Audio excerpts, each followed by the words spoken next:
আসসালামু আলাইকুম রহমতুল্লাহ বারাকাতুহু। ক্লাস 5 পেজ 38 অনুশীলনী বা অধ্যায় 6 ভগ্নাংশ। প্রকৃত ভগ্নাংশ এবং একের সমান ভগ্নাংশ শনাক্ত করি। তো আমরা এখানে দেখতেছি যে 3-এর 2,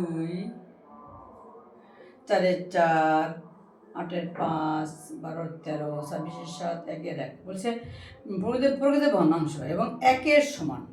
তো প্রকৃত ভগ্নাংশ আমাদের বুঝি অপ্রকৃত ভগ্নাংশ যেগুলা যেগুলা নিচের থেকে হরের থেকে লব বড়, সেগুলো হচ্ছে অপ্রকৃত ভগ্নাংশ। আর প্রকৃত ভগ্নাংশ যেগুলো হর বড় লব ছোট। আর অপ্রকৃত ভগ্নাংশ যেগুলা হর ছোট লব বড়। তাহলে এখানে তো প্রকৃত ভগ্নাংশ এবং একের সমান। একের সমান আমরা তো বুঝতে পারি, একের এই এক, তাহলে এই একটা একের সমান, এই একটা একের সমান, মানে এটা এই একে 4 ভাগের 4 ভাগ এসে পারলো। তাহলে 3-এর 2 এটা প্রকৃত ভগ্নাংশ, এটা প্রকৃত ভগ্নাংশ আর নাই। এটা দুইটা প্রকৃত ভগ্নাংশ আর এই দুইটা এসে একের সমান। আচ্ছা, এখন আমরা আসি,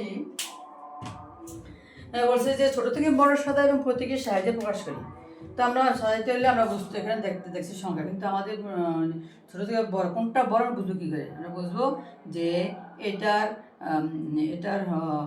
লব এবং এটা হর।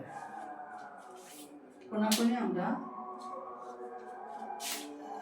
কলম শিখেছি 42 বাই 7, 3 7 21 বাই 7 করে নিই। 7 7 49 বাই 7 আর 7 দুগুণে 14,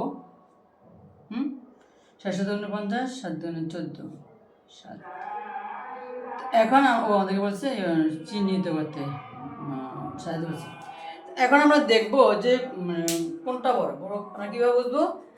আমরা তো জানি যে সূত্র হয়েছে এটা, যে আমাদের হর যদি একই হয় তো লব যে সংখ্যা বড় সেটাই বড়।